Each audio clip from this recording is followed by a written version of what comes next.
much. So yes, I'm truly delighted to see you all. Good evening and good morning. Take it in accordance with the part of the world from where you have joined us for the program. And this to everyone present today at this webinar organized by the Umran Academic Research Association. I'm glad to welcome you all to the event.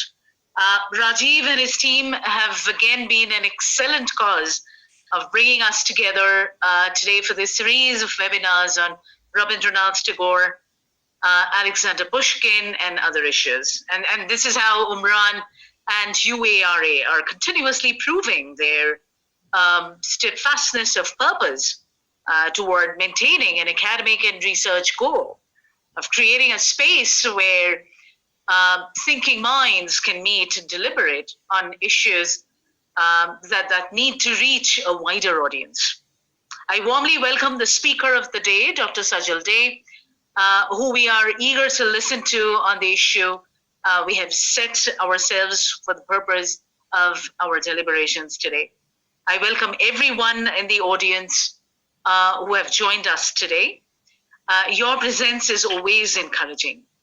The objective of this event is to think on and weigh and consider questions that make us ideate, theorize, and perceive with engagement and seriousness issues concerning our languages, literatures, cultures, societies, communities, nations, and the planet as a whole, in ways that we come to generate a meaningful discourse that we can offer to our posterity to reflect on and take it further.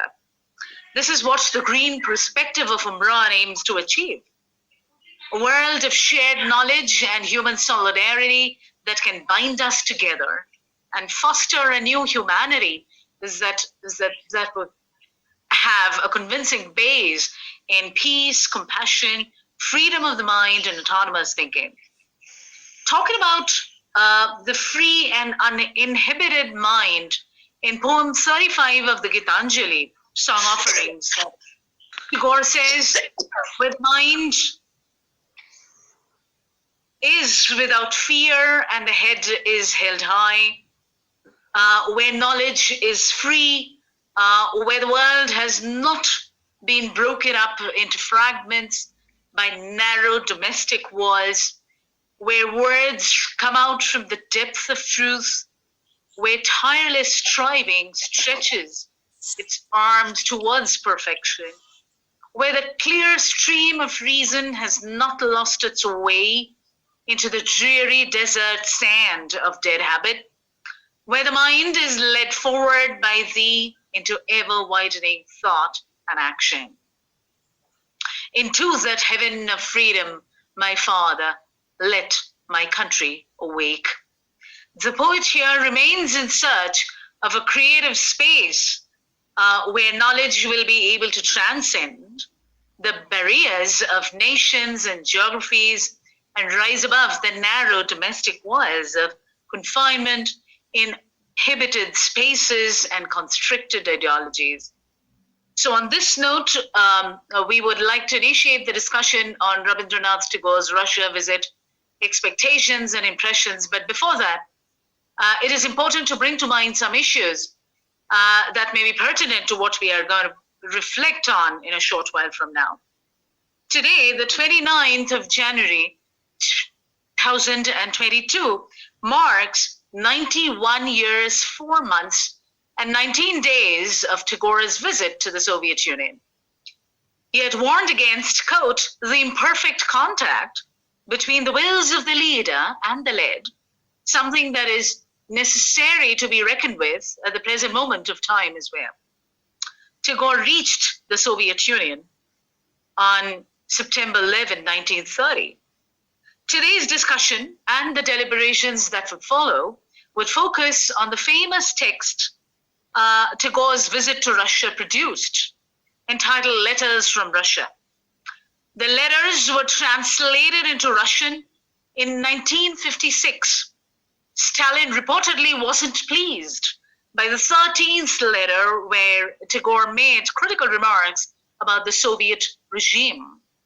As a result, Tagore's interview with the Russian daily Izvestia was not published in 1930 under Stalin's orders. It was finally published in 1988 under Gorbachev's regime.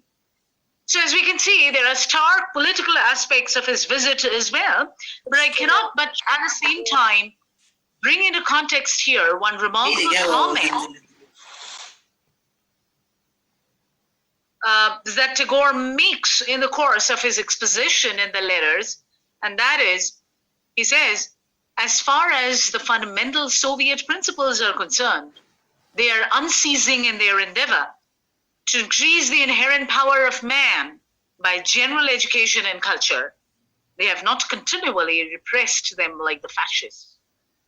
Beyond all political implications and either intended or unintended connotations that the context here is imbued with, it is the eternal religion of man that Tagore's entire gamut of writing is infused with. The very faith in education and culture of a nation in building the character of a people, and the significance of the freedom of the mental faculties of societies and communities in taking a nation ahead. I'm sure Dr. Zay would focus on these issues and more in his discussion. Before